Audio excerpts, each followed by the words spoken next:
In and out. Yeah.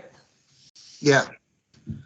All right, everyone. How are you doing today? I hope you are doing fantastic. This is Raphael Garcia here with Schwan Humes, back for the first time in a few weeks because I've just been too damn busy. But we're back at the perfect time because we have a big UFC card this weekend with UFC 267, two title fights on the line. So before we hop into all of that, as always, I want to thank you and for taking the time to listen to the show, supporting us. Please be sure to hit a like and subscribe and share this show wherever you have your social media. But as always, you can catch us on various podcast platforms, including Apple Podcasts, Breaker, Google Podcasts, Radio Public, and Spotify. You can hit us up at MMA Ratings Net on Instagram and Twitter, and at our flagship over at MMAratings.net. But Schwan, how you doing there, sir? No complaints here. Just busy as always. Always something to do. There's always something to do, man. It's funny. I saw something the other day on Instagram, I think, about uh, the real life of adult is that there's like a never ending list of things to do. You finish one thing, there's something else. You finish something else, and there's something else. So there's a never ending situation Yeah. of stuff to do, and that's Now, really I always tell people not to rush to grow up because your downtime is usually if you're an adult, your downtime it's you resting when there's something else that should be being done at that moment. 9 times out of 10. 9 times out of 10, and it's always something. When you finish that, there's always something more. Yep. So Literally every time. let's keep it rolling from there. Let's start with this weekend. We have UFC 267, two title fights, light heavyweight title fight with Jan Blachowicz taking on Glover Teixeira, and then an interim bantamweight fight between Peter Yan and Corey Sandhagen. We're going to start with Blachowicz and Teixeira first. And I think both of these fights are very interesting to me for different reasons. With Blachowicz and Teixeira, I think you have two guys that, for the most part, people don't think twice about. When you think about light heavyweight, of course, the conversation always starts with John Jones, even though he's still not in that division right now. Blachowicz is champion. He's defended that belt, twice now, I believe. And he has looked very good, very, I don't want to say dominating, but he's pretty much done so in his last two fights. And then you have Glover, who's the old guy who doesn't go away. He's the old man on the block that they call when they need to piece up some youngster in the middle of the street, calling him Youngblood the whole time. That's Glover for you. So we have a guy who's in his 40s doing one last run to the top, and he is facing Blachowicz in what should be a pretty interesting technical fight here. Schwan, what are your thoughts about this fight from a technique standpoint for both men, and how do you see it playing out? This fight really. Glover used to be thought of as some kind of striker, and he's always been fairly limited. Basically, a right hand, some basic kicks and stuff. He's never been really an all-around striker. Jan's got the better range, better footwork, more balanced striking skill set, and a more refined striking skill set. And the advantage that Glover has is Glover is a much better wrestler, and he's a much better overall grappler. He can be dangerous from superior or inferior positions. He can get submissions, sweep, counter guys, and punish people from a myriad of positions. The question is ultimately going to come down to who can impose their will and who can get to their spots without being harmed. Glover has a lot of mileage on him, so for him, he's really got to be tight on his stand-up defense so that he can get to Jan's body or his legs and get those takedowns and get those tie-ups without getting chipped up or clipped on the way in, because he doesn't really, in his last 5 or 6 fights, he's been rocked badly in every single one of them. So you have to think that if he gets hit hard by Jan, he's going to get dropped or stopped himself. So he's got to have a real tight defense, a real good footwork to get into position, drag him to the ground, maybe choke him out, maybe just pound him out, I don't know, whatever, or maybe just control him. But once again, that requires him to get into position without getting clipped, and he hasn't been able to do that. In like his last 6 or 7 fights, he's been in danger in every single one of them. And the fight does start on the feet. So, it comes down simply as it's almost like a wrestler, grappler versus striker again. Obviously, Jan can grapple and strike and wrestle a little bit to some degree, and Glover's not a total novice on the feet. He's got some experience. He's fought for years and years, so he understands his game. He can impose his will a little bit on the feet, but his shortcomings physically now from all the fights and his age mean he doesn't have very much room for error. And the biggest problem for him is his entries, whether it's striking or grappling, have never been great. And when you face a guy with that much length and that long a jab and those long straight line kicks, it's going to be really hard to get to him when you're already not great at getting entries on people who have less length, less poise, and less tools to use on the feet. So I agree with you there. I think that Blachowicz has a pretty strong advantage on the feet. I'm really interested in seeing what happens if this fight goes to the ground. I don't think that Teixeira's bottom game has ever really been dynamic enough to threaten Jan in any position. Do you think that Jan even takes that risk? Do you think that he kind of avoids the wrestling and laying in Glover's guard to land shots, or do you think that this fight will mostly be contested on the feet? Well, I think he preferred on the feet. I mean, I don't think he has a fear of taking Glover down, because if he's taking Glover down, it's most likely because he's already had a certain amount of success on his feet. I mean, Glover's submitted some people from his back, but a lot of those guys were very inexperienced fighters. You know, they weren't like, it wasn't like he submitted to John Jones. It wasn't like he submitted, I mean, I can't even think of a lot of people in that category. He just hasn't. He's been submitting a lot of guys who have egregious holes in their skill set or lacked experience, and so they would overextend themselves and find themselves on the bad end of things. Anthony Smith is experienced, but he's not really a great striker or a great wrestler or a great grappler. Thiago Santos, as athletic as he is, he lacks in the grappling aspect of mixed martial arts. He's fundamentally flawed in that. Nikita Krylov, you know, he's one of those guys who's more all round, more so than devastating in either range. And you just go down the list of guys that he's beaten. It's guys who are fairly inexperienced and fairly unaccomplished, and he was able to use his savvy and his ability to survive to finish them. Jan's not going to overextend himself. He's not going to fight at a pace that's beyond what he finds comfortable. His whole thing is to have a measured control pace where he's slowly picking you apart and then slowly ramping it up on you. He's not trying to just blow you out or bowl you over. He'll do it if the opportunity presents itself, but he's much more meticulous in what he does in certain positions, or what he does on the feet, or what he does on the ground. So I think if he does try takedowns, it's going to be because he's already having his way on the feet and he's going to finish. It'd probably be smart of him not to, because Glover doesn't really have a lot of ways to win the fight outside of being put on the ground or getting the fight to the ground. So most likely he'll just stick to the outside. But I feel if he really hurts Glover, he'll go for a takedown and try to finish the fight on the ground, ground and pound.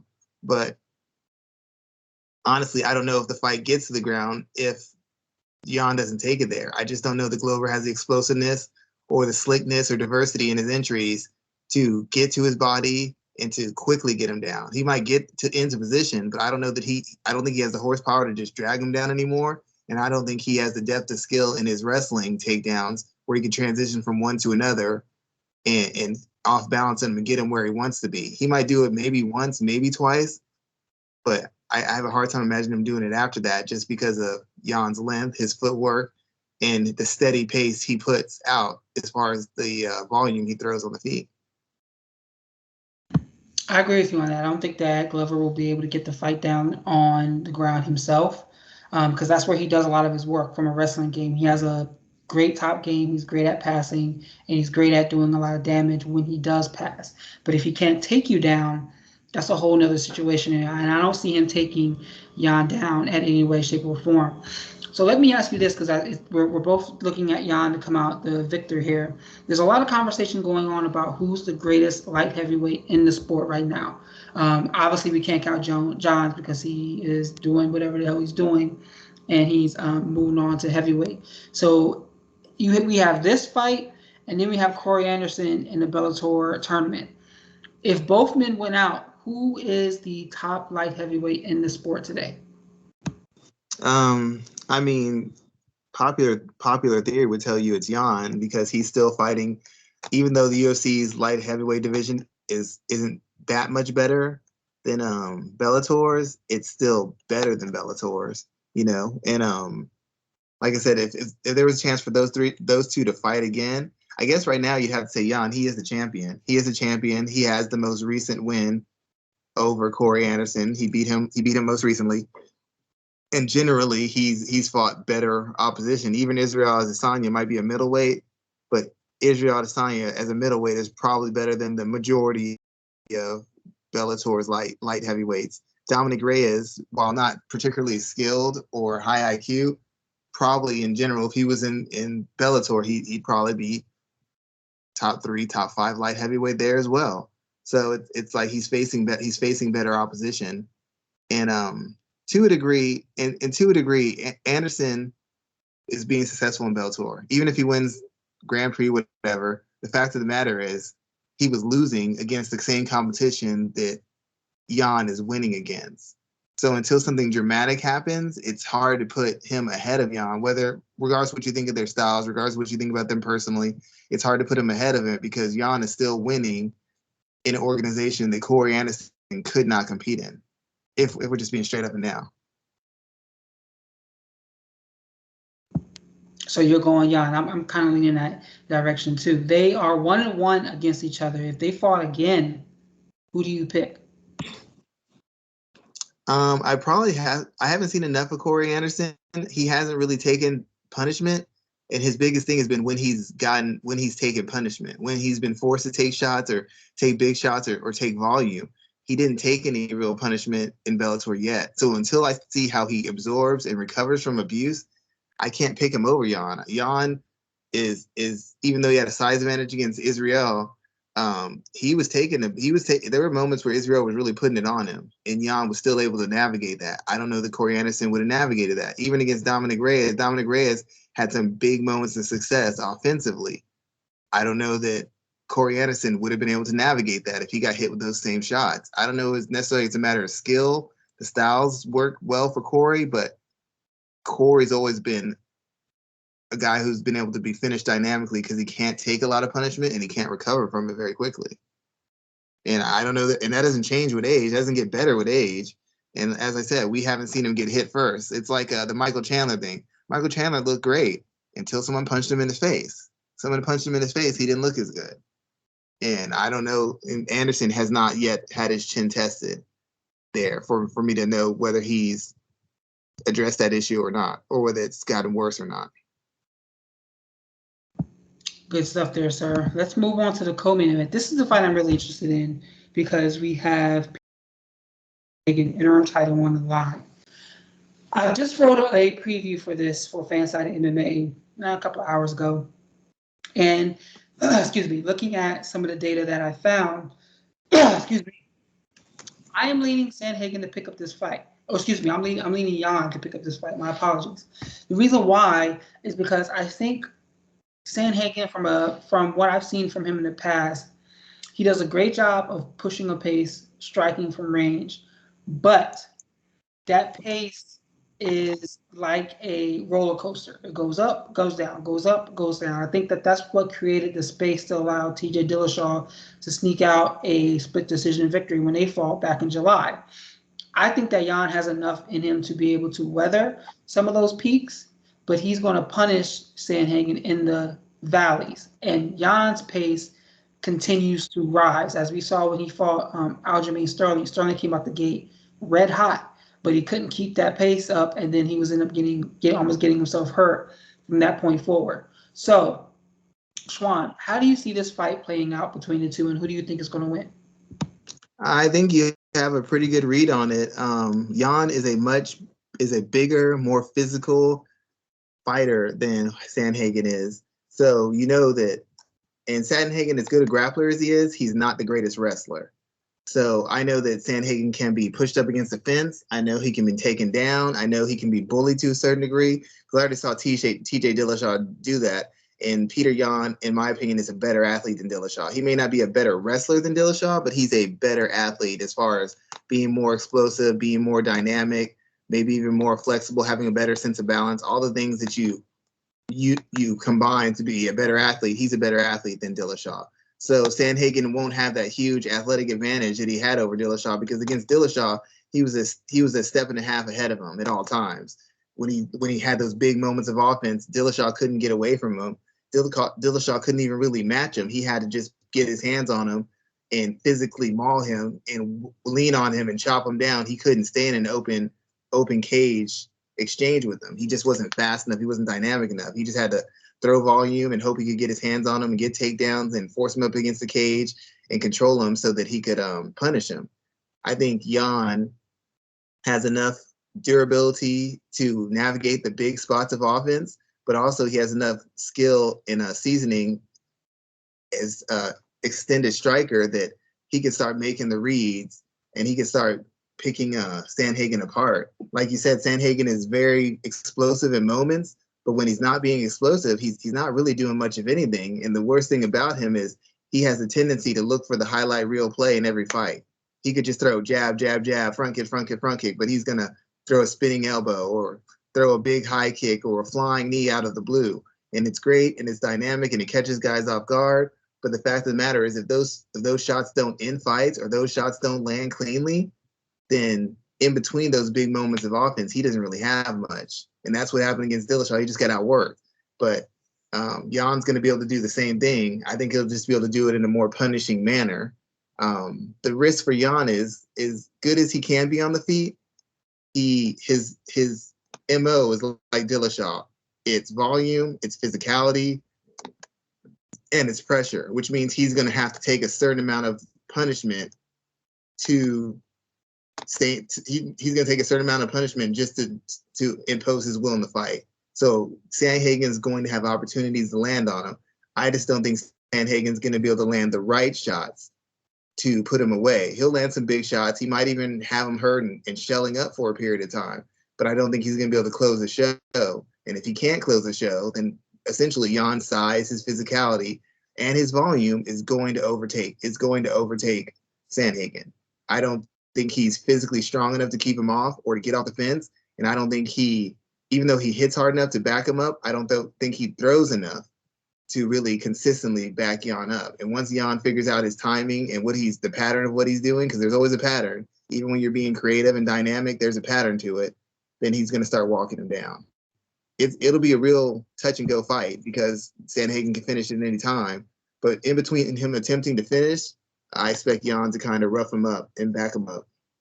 Yeah, I'm agreeing with that. I can see Jan doing enough to win a decision in some of those, when the values in Sandhagen's productivity come out. I have two additional questions about this co-main event. The first one is in reference to Aljamain Sterling. If you are going to be watching at home, still trying to recover from that neck injury, and I think that's going to be a story that we're talking about much more than I think's gotten coverage. I mean, when you have nerve damage like that, you're never really the same. But he's probably going to make a comeback at some point in time because these fighters need the money. They're most likely not as financially set as they claim to be. So if you're Aljamain Sterling at home watching, who are you rooting for?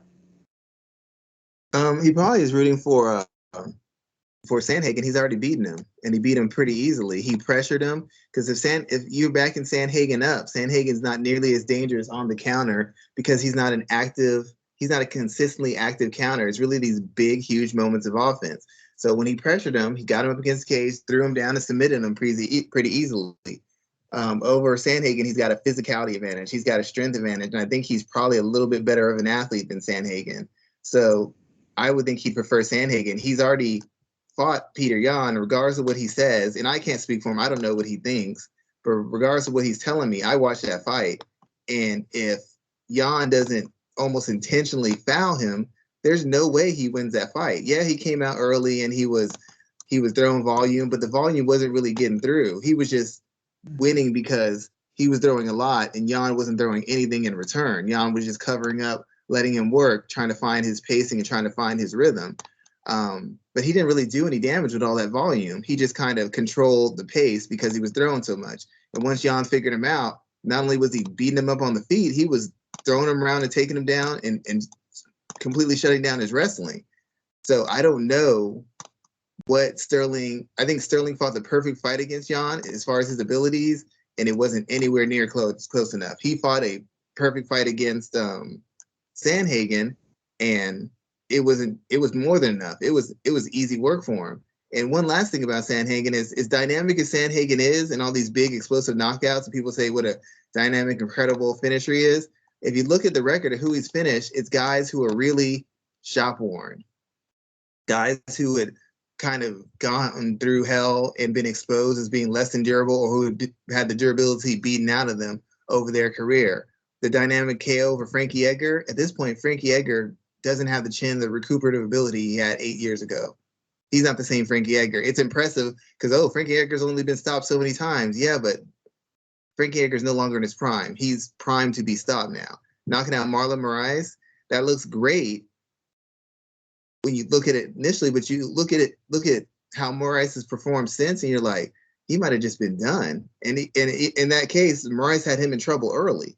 So it's like, when you start going down the list, you see Raphael and Schwan, decision, Lineker, decision, Batista, submission. You don't see quite as many dynamic KO stoppages against quality opponents who are both durable and closer to their prime. So if I'm Aljamain, I'm like, I can navigate a couple big spots of offense. I might be able to survive a couple of them. All I got to do is put him on his back foot, take him down, and it's done. I had Peter where I wanted him, and first I got tired, then I got out wrestled, and then I got beat up on the feet. I don't know how he would beat Peter Yan. He'd have to take 2 or 3 steps forward to become a completely different fighter, and even then it's 50-50. So it's got to be Sandhagen, especially if he's not the same guy after the surgery. If he's not the same guy, he already had a hard time when he was at his best. What's he gonna do? What's he gonna be now? So I have one other question about this, because it just popped up in the mind as we were talking about the last fight. So you have this battle between Yan and Sandhagen. We also have Aljamain Sterling sitting there. I'm sure you saw the announcement of Sergio Pettis and Kyoji Horiguchi fighting in Bellator, I think in December. I believe that is when that fight is booked for. Kyoji Horiguchi's been my guy. I've always been a fan of his, and I'm interested in seeing what he looks like now that he's back from surgery and kind of like in full swing. When this say January pops around, whoever wins this fight and whoever wins Horiguchi versus Pettis, who are you looking at as a top bantamweight fighter in the sport? I'd probably say Horiguchi, for the simple fact he's faced better opposition than Yan or Sandhagen, and he's probably faced better opposition than Aljamain Sterling. If we're being real, he's a dynamic striker. He's a dynamic athlete. He's got a great chin. He's got a broad skill set striking. He's got the karate distance management and accuracy and timing, but he's also got enough boxing that once you up the volume or crash the distance he's set, he can counter you with, he can put combinations together. He can counter you with big shots. And physically, he's shown himself able to hang with quality wrestlers in clinches, or to defend takedowns and get in better positions, or defend takedowns and put them on their back and keep them there and slowly chip them up. So I'm not sure. And Yan has beaten some names, Faber and Aldo, but Aldo's not his best. As good as Aldo is not at his best. As good as Faber's been, Faber is not at his best. Aljamain Sterling, while he's a very good fighter, he didn't beat him. So he did beat him, but he didn't officially beat him. But Aljamain Sterling, to me, would have a problem with Horiguchi's athleticism and his physicality. Anybody that Jan's beat, I figured Horiguchi would beat. I don't know if the reverse is true, given some of the fights that Horiguchi has been involved in. I don't know that the reverse is true, that Yan would beat everybody that Horiguchi has faced. And if they matched up, I favor Horiguchi. I think he's a better athlete, more dynamic and violent striker, and I think Jan's slow starts would probably be the end of him. Yeah, I'm really looking forward to this fight this weekend and the Horiguchi and Pettis fight, just to kind of see how that plays out. I'm wondering if Pettis is going to be able to answer what Horiguchi is going to bring to the table. I'm leaning no, just because of what we've seen historically from Sergio, but he's grown up as well too.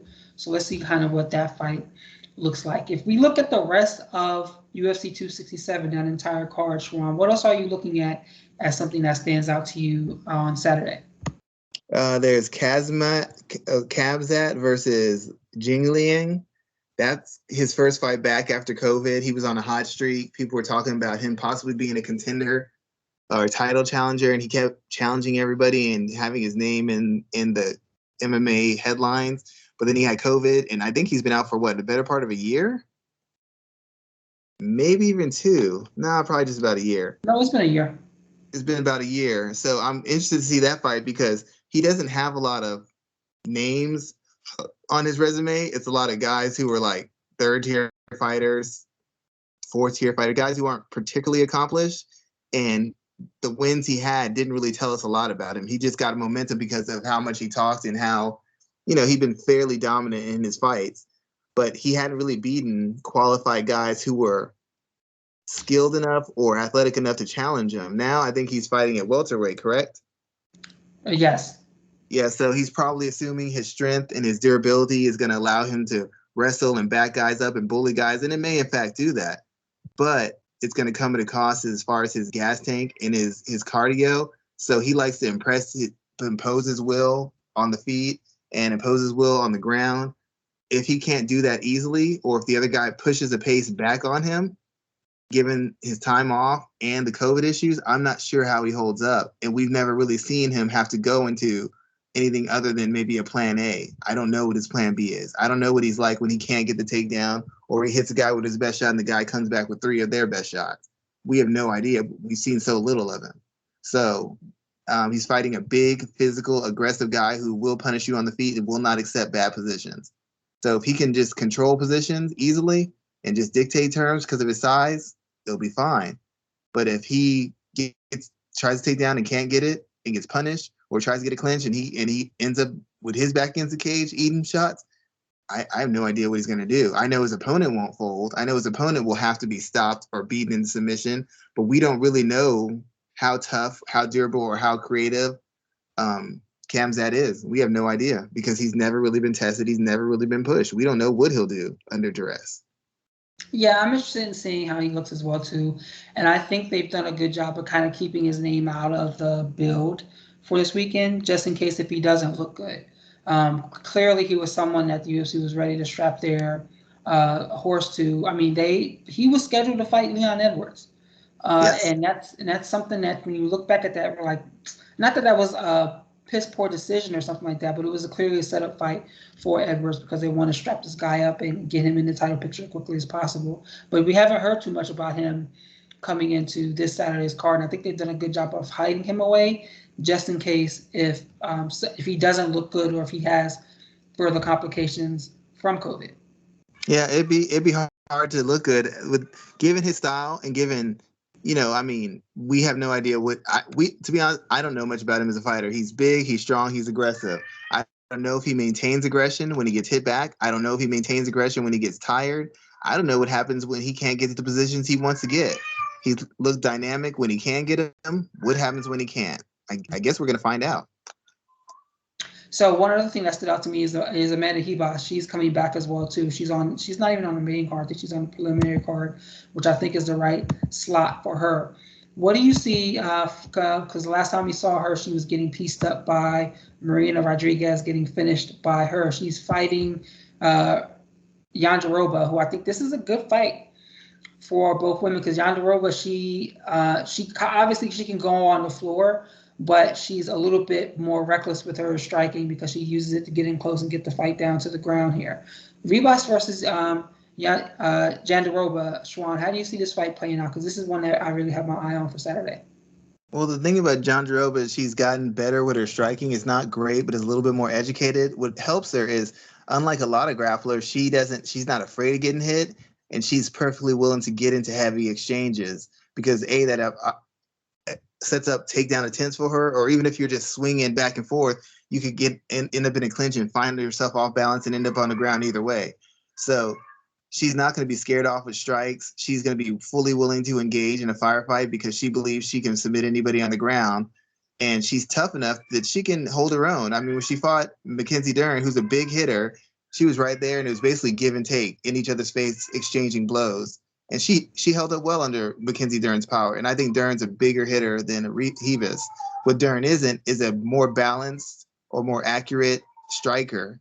Ribas has got a lot of advantages, mainly in the striking exchanges, and she'll be able to transition into takedowns and probably be able to throw her or sweep her and just reset. I assume she's going to try to imitate her plan with Mackenzie Dern. She's going to strike with her on the feet, catch her off balance, sweep her, throw her, reset.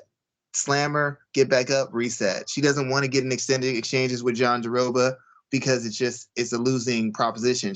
Not that I'm saying she couldn't hurt her on the ground. There's just no need to go there unnecessarily. And no need to go there and stay there. And I don't expect her to do that. I expect her to get quick takedowns, trips, body locks, throws, get right back to her feet and reset. I expect most of the fight to be handled on the feet. And my only concern is, how does Ribas respond from a KO stoppage? If she's completely owned the fight and she accepts what happened, she should be fine. But once your switch gets turned off, it only gets easier to turn your switch off again. Not saying John Jaroba is the person to do it, but after a big KO loss, it's never surprising when a guy gets finished, in the next fight or the fight after a big KO loss, because especially when it's their first time being stopped, it requires a change in strategy and a change in mentality that some people aren't capable of making. So we'll find that out about Ribas this Saturday. Yeah, because she, for all intents and purposes in that fight, she basically got stopped twice. She got stopped the first time. The ref didn't really, was it her thing? Didn't jump in well enough, and then she gets stopped again. So she took some extra damage there. But that's still a fight that I'm looking forward to.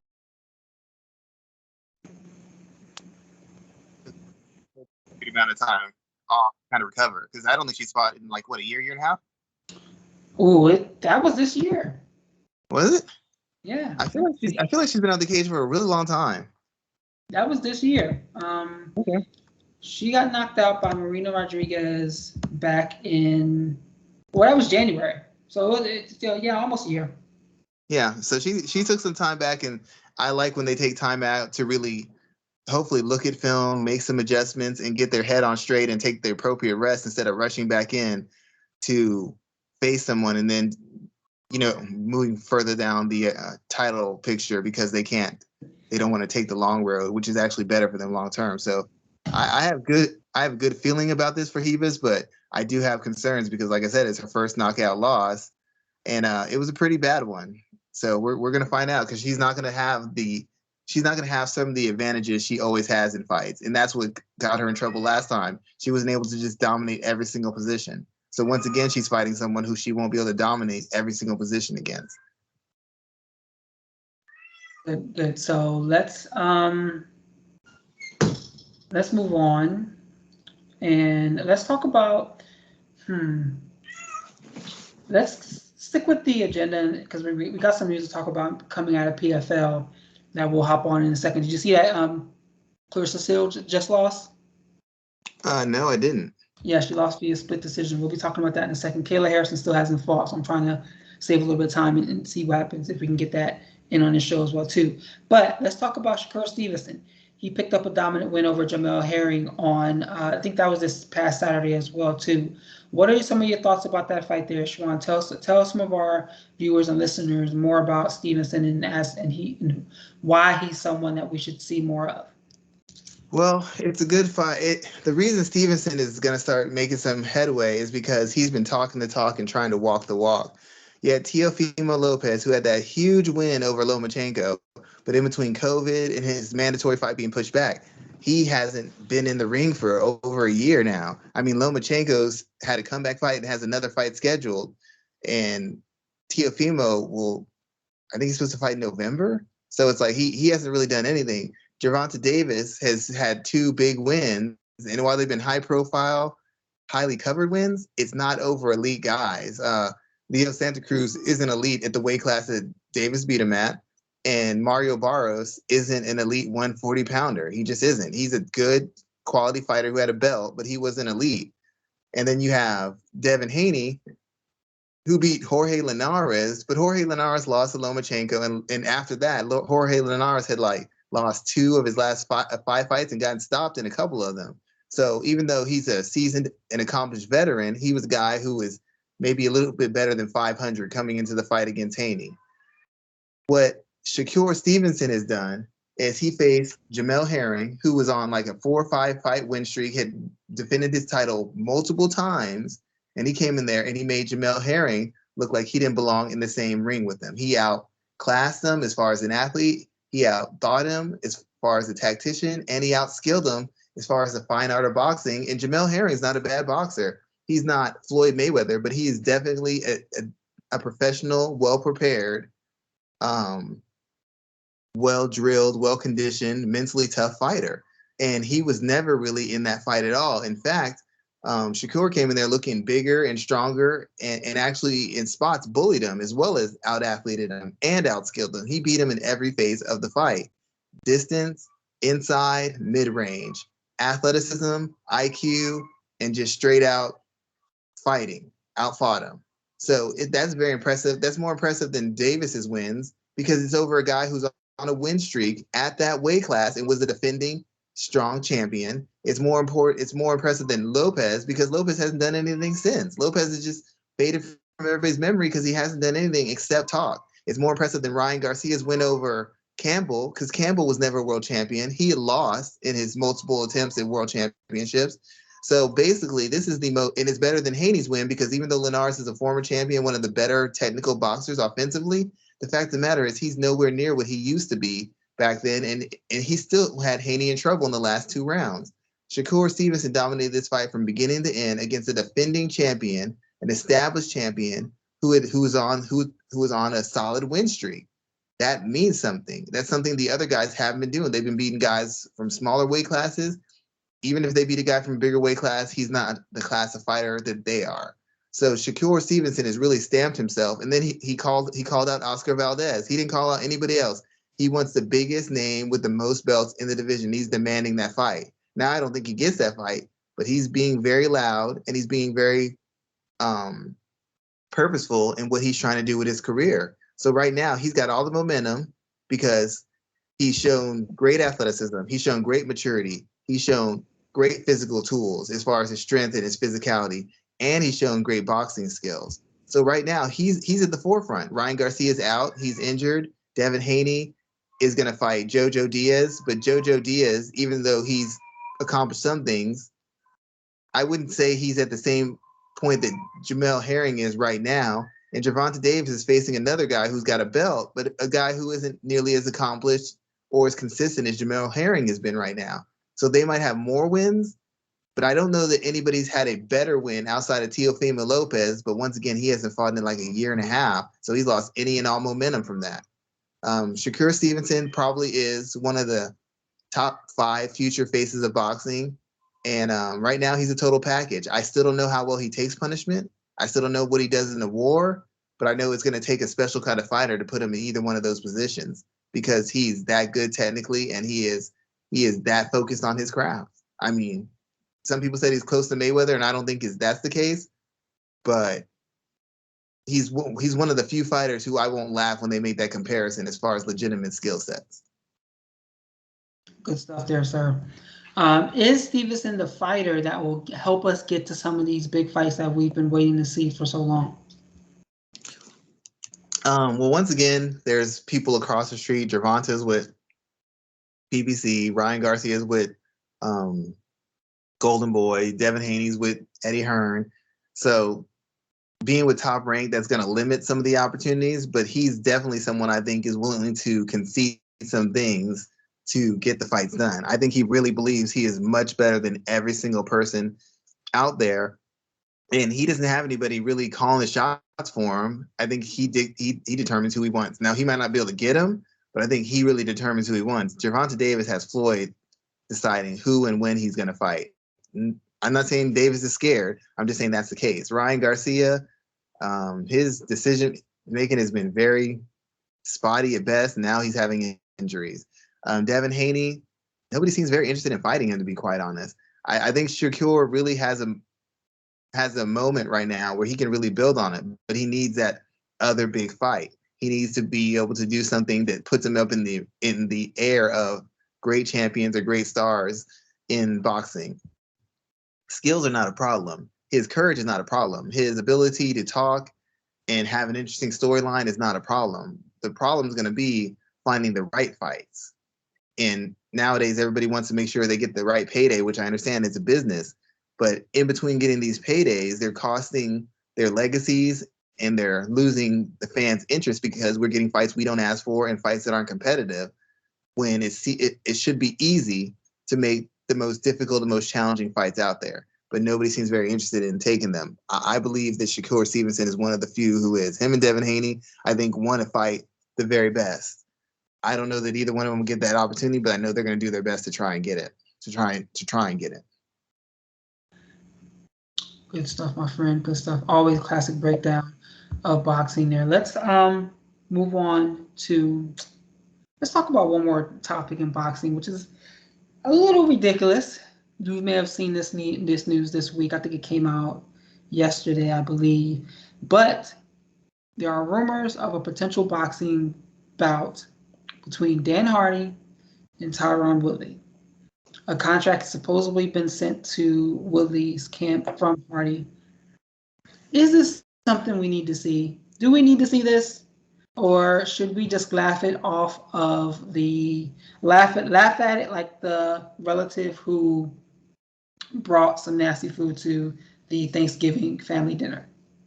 I don't know that we should laugh it off, just because, once again, it's two former UFC fighters who are parlaying their whatever fame they had in their combat sports accomplishments into real money. So I'll never laugh at that, because these guys don't get paid enough in their own sport, and they're finding an avenue to create interest for themselves, expand their brands, and to make more money in fighting, and also make more money out of it.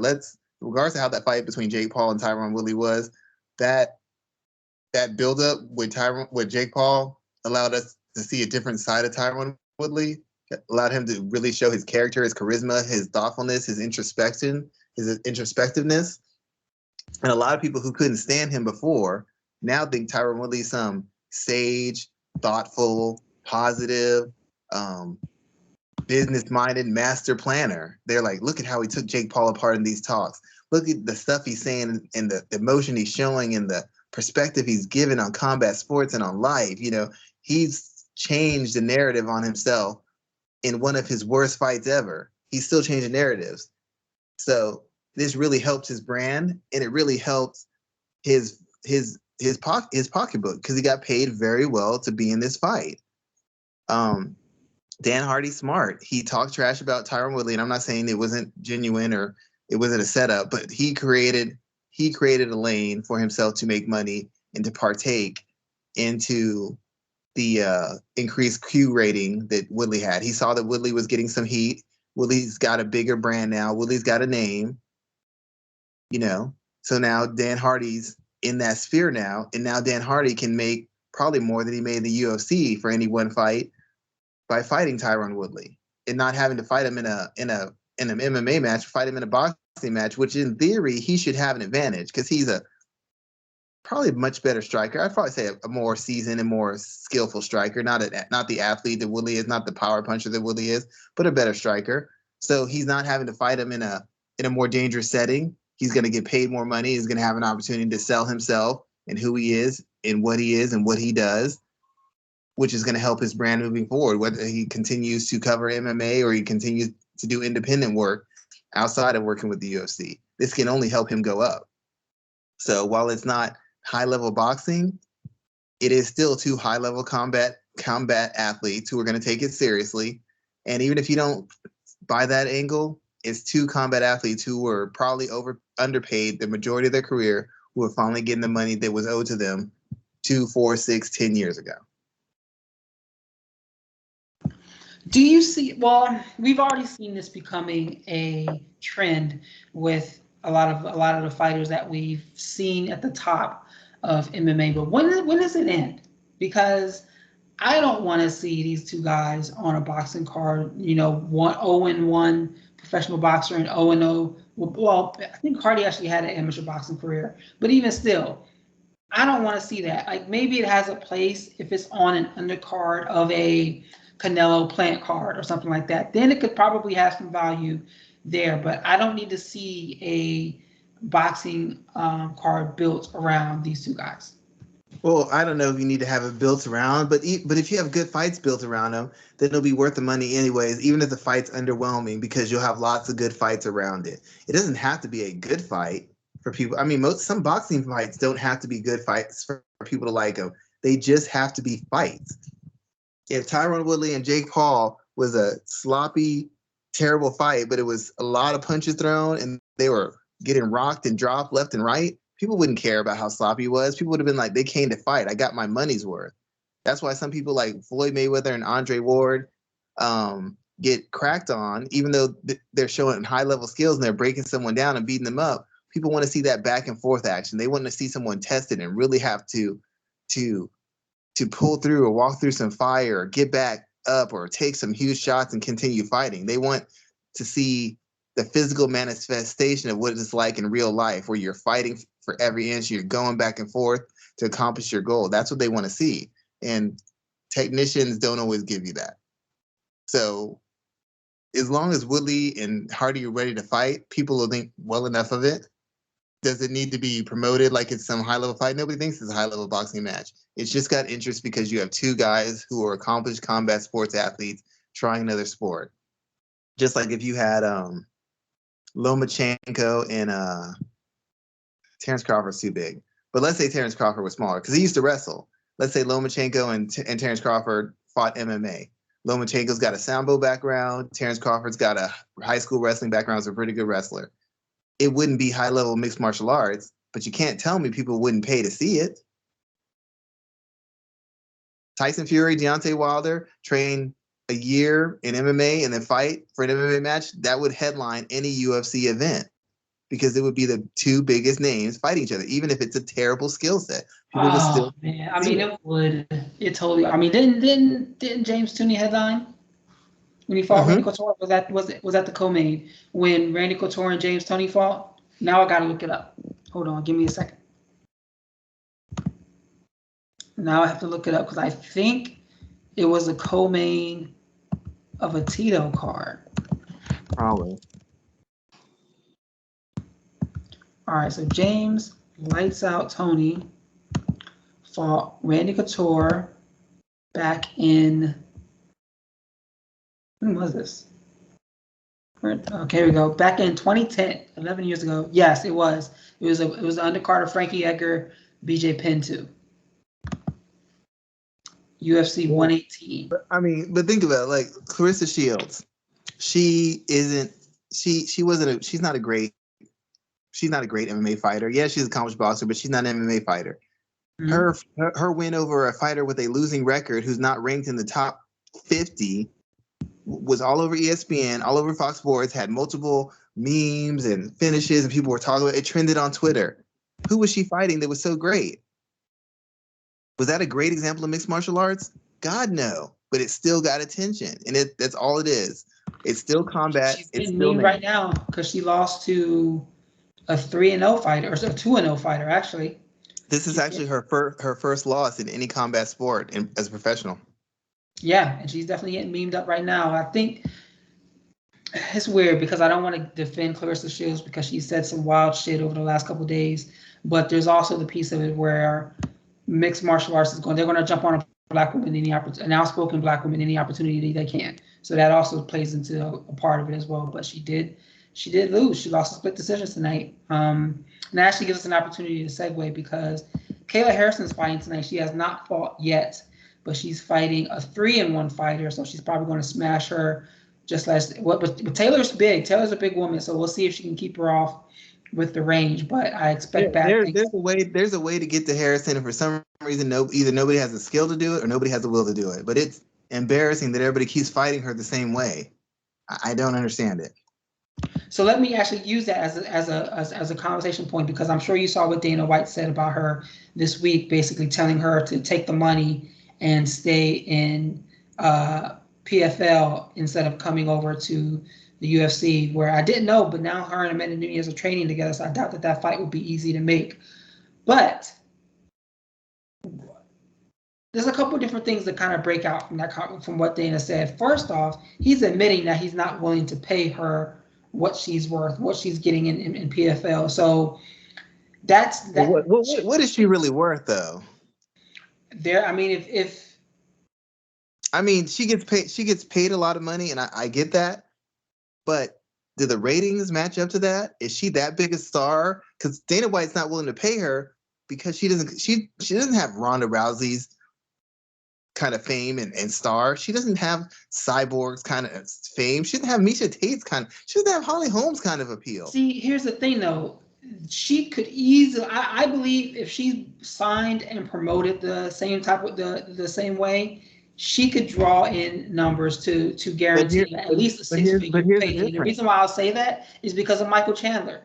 But here's the difference though. Ronda Rousey didn't have to be promoted by the UFC. She made herself into a star by just finishing people dynamically in seconds.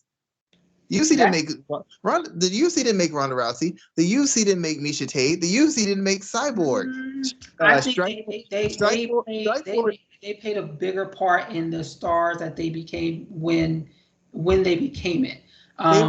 They were already stars before they got there. And Kayla Harrison has had a whole promotion built around her, and somehow she is not broken through. That's a Kayla Harrison problem. Cyborg wasn't Ronda Rousey popular, but she was very popular in Strikeforce and that other Elite XC. Misha Tate was very popular in Strikeforce before she came to UFC. She put herself in that position. Ronda Rousey was hugely popular in Strikeforce before she came to the UFC. Kayla Harrison has a whole promotion and a weight class built around her, and yet she has built no traction for her own fame. And the whole thing is built around her. If she could make 45, it'd be a 45 weight class. It's 55 because she can't make 45. She made 45. She's made 45. What's her excuse? The whole promotion is built around her. What's her excuse? So what are you saying is like she hasn't broken through? How are you measuring that? Well, I know when they built a promotion around a street fighter with no MMA fights, he was moving major units and selling out whole stadiums and all over popular media. That has not happened with her. And she has a whole division, and she's got gold medals to back her up. She hasn't caught the public's attention, and the whole PFL women's division is built around her. It is built to serve her and build her name. You still haven't answered my question, though. How do you measure if she's broken through or not? Her fights have been featured front and center on multiple ESPN platforms. Clearly, she's been in main event segments in probably one of the, I'm not gonna say it's not the biggest pro wrestling promotion, but it's definitely one that's gaining steam with AEW. She's been featured in other spaces where Ronda and others weren't. I'm not saying she's a bigger star as Ronda in any way, shape, or form. However, if she's signed to the UFC, she's had more opportunities. She's had more opportunities. She's had more opportunities, and she's not bigger than any of them. She's not bigger than Holmes. She's not bigger than Tate. She's not bigger than Cyborg. She's not bigger than Ronda. I'm not saying she is. What I'm saying is that if the UFC signed her and they could not promote an Amanda Nunes, Kayla Harrison fight as a main event contest, that's on them. Well, they could promote the contest, but the UFC doesn't build stars. They give you a platform. You build yourself. The UFC put Conor McGregor on big shows, but Conor McGregor made Conor McGregor big because they put Tyron Woodley on big shows, and Tyron Woodley never became a thing. Ronda Rousey got put promoted. That's a whole nother conversation. They've never promoted Tyron Woodley in the same way they've done any of the McGregor had a bigger fan base coming into UFC out of a regional promotion than Tyron Woodley had coming out of Strikeforce. He just had a bigger one. He did, and a big piece of that is because how they elevate, they make choices on who they elevate and who they don't. Part of it is the work that fighter does as well too. That is a big piece of it. But you cannot look at UFC as a promotion machine and say that they do not decide who they elevate and who they don't. I'm not saying that. I'm saying they've tried to elevate people before who didn't become stars. They tried to do that. Oh well, yeah, you're right. Like they tried to do that with. They tried to make Tito a big Mexican star. Never happened. It didn't work. Well, that's different because Tito, like that part of that, Tito doesn't consider himself Mexican. They tried to make Cain Velasquez a star. Cain Velasquez never got over. Fedor is still more popular than him. But Cain Velasquez is an example of why you can't just take someone because of their race and put them in a market and say, here, this guy is your hero. He couldn't even speak Spanish. So Mexican fight fans are looking at him like you're not really one of us. Now, if they can't do that with a Brandon Moreno, then that's on them. To me, certain people have Star quality. Certain people, you put them in certain positions, they find some way somehow. Like when they first got Conor McGregor, what did Dana say? He goes, if this guy can fight a lick, he's gonna be a superstar because he already saw the charisma, he saw the appeal, he saw the fans. He's like, it was in reverse. When most people, you have to fight to become famous. For the people with star quality, you have to fight to justify your fame. So let me ask you this then. Looking at Kayla Harrison, what star quality does she lack? She has the like the brutal finishes where she's wiping her opponent's blood off of her body. She comes in. We've already seen that. That's secondary. Like no, that's not secondary anymore because that's all Carlos Condit's career was built off of. That's all of Darren Till's career is built off of. That's all of Corey Sandhagen. His career has been built off of some of those highlights as real highlight reels as well too. Valentina Shevchenko, she broke through. There's also that woman half to death in the cage. There's two elements. One, we've already seen the quick submissions. We saw that with Ronda years before, and the first thing she got compared to was Ronda Rousey, so she's already in that shadow. Secondly, if we're going on a strictly popularity thing, men or women, there's a certain aspect of being attracted to the opposite sex that plays to your popularity. Conor McGregor's swag, his style makes him more attractive. Even unattractive fighters, their physicality, their manliness makes them attractive to women. That helps their selling point. Kayla Harrison is not considered particularly, she doesn't play to that. She doesn't play that up. And as far as I know, she's not considered particularly standout attractive to MMA fighters or casual fans. And she doesn't even explore that. So there's a whole segment whole box she refuses to check, which would help her argument. Ronda played it up. Miesha Tate played it up. A lot of people play it up. I'm not playing that. Valentina plays that up. She plays ball. Kayla Harrison isn't playing ball. She's not doing that. That's not my thing. Cool, it's not your thing. That's fine. But it's also part of what helps people sell. De La Hoya wouldn't have been as popular had he not have been appealing to women.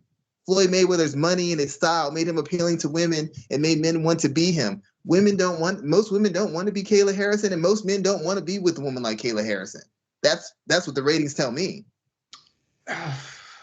There's a value that Kayla has as a main event fighter. I'm not saying she doesn't have value. She's high value.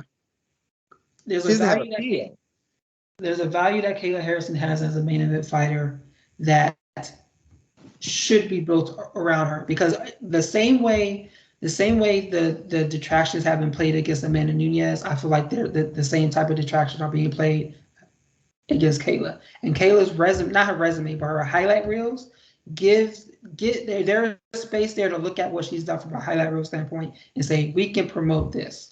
If she wants to be a star, she needs to leave PFL and challenge Cyborg. That would be a huge fight. It will be a huge fight. They just need to pay her for it. I'm not saying paying her $700,000, $600,000 or something like that. Pay her what she's worth. She's worth 2, 3, 4, maybe even 500,000. If they, you know what? I will put the stake in the ground on this right here. She would draw more individuals than CM Punk did. Yeah, I can see that. CM Punk was paid $500,000 for both of his fights. You're telling me that the UFC couldn't pay her $500,000 for each one of her fights if she fought twice? I think they could, and based off her athletic career, they should. But at the point when CM Punk came over here, the UFC got a huge bump, because everybody who's in wrestling, who fans of wrestling, wanted to see what the wrestler could do. I don't know that everybody in judo wants to see what Kayla Harrison can do in MMA. His hit the second, because I was just looking at this, the second fight card he was on did 275 views, if that. I think it may have been 225. Yeah, nobody followed him over. It's a one-time bump, but let's say she fights Cyborg, right? And there's a very good chance Cyborg might knock her out inside of a round. As faded as Cyborg is, Cyborg would be the very best fighter she had ever faced in her life. That's true. If Cyborg blew the doors off her, and let's say she looked as bad as CM Punk looked in his fight. Let's just say that.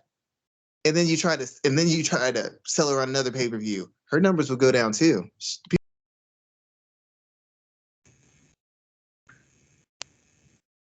You froze there. Can you hear me?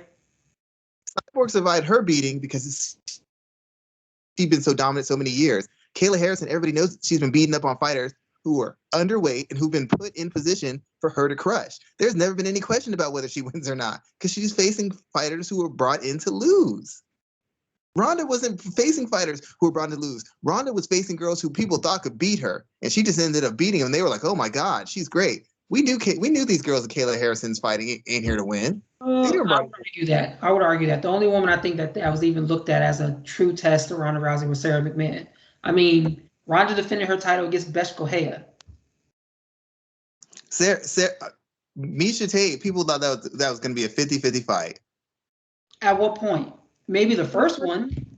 When they first fought, but when Ronda came in, nobody had any expectation of Ronda. People didn't know what she could do. So every fight she was in was like, yeah, she beat these amateur girls, but she's not going to beat Sarah Kaufman. Sarah Kaufman's a former champ. She's not going to beat her. She's not going to beat Miesha. Oh my gosh. This brings me back to my first point. The reason why people knew that Liz Carmouche wasn't going to win that fight, they knew that Sarah Kaufman wasn't going to beat Ronda Rousey. The reason why is because the UFC promoted the shit out of the way she fought before she was in Strikeforce, and they promoted it because you remember this is right at the time that they purchased Strikeforce, so they had access to all the information.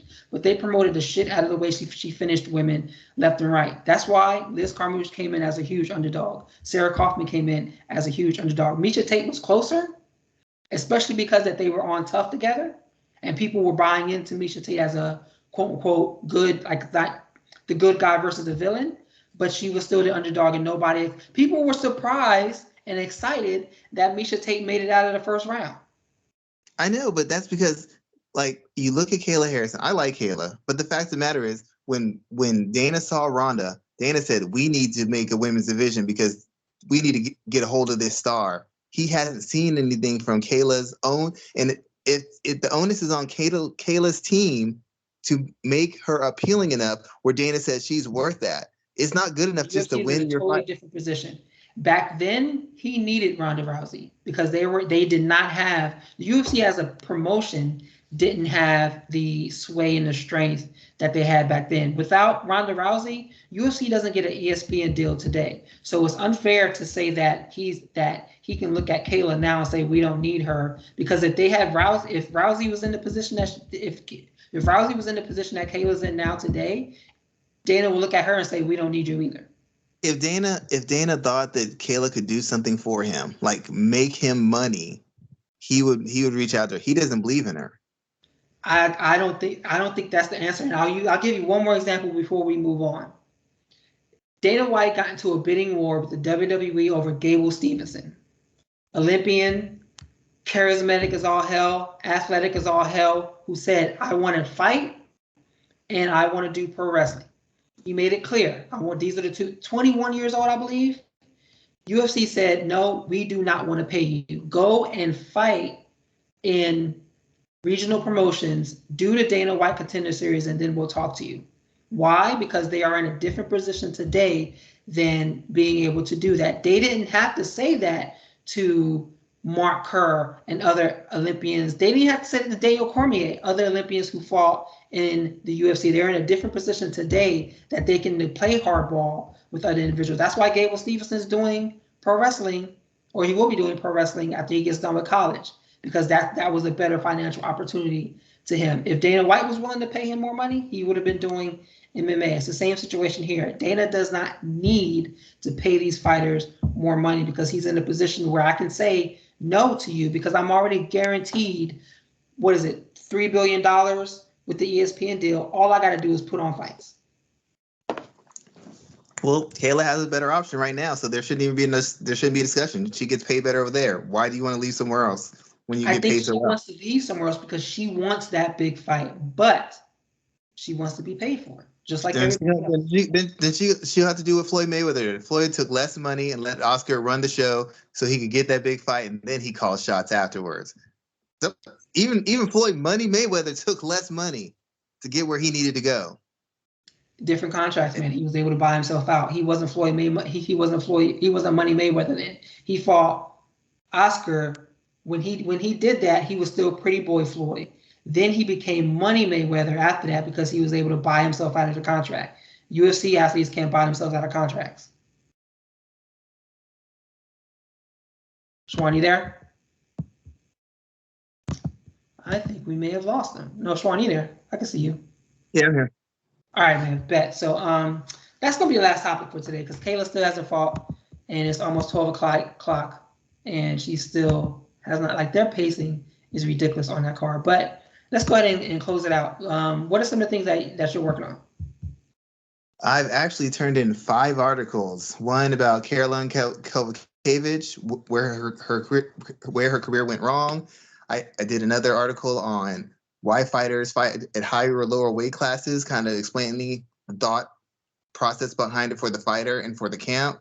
I did an article on Juliana Pena versus Amanda Nunes, and I also did a Rose Namajunas article as well. And I think I did someone else. I did like 6 or 7 of them. I just sent them out to Michael. So I did a bunch of writing. Did they reschedule that Nunez versus Pena fight? It's gonna be in December. It got canceled because of COVID. That's right. Okay. So that's a fight I'm looking forward to as well too. But I am doing as I usually do, covering pro wrestling day to day as we always do here at MMA Ratings. But yeah, let's go ahead and close it out. You can catch me over at rgarcia_sports across all my platforms. Schwan, you can catch me at Black Jordan Green, and MMA Ratings. You can hit us up at MMA Ratings.net and a bunch of different spaces. But we'll be back for another edition of the show next week. Thank you, everybody, for hanging on and hanging out with us tonight. Yeah, Schwan, thanks again for being on the show, my man. Yeah, no problem. It's a pleasure as always. Take it easy, sir. No problem, man. I'll see you next week. All right.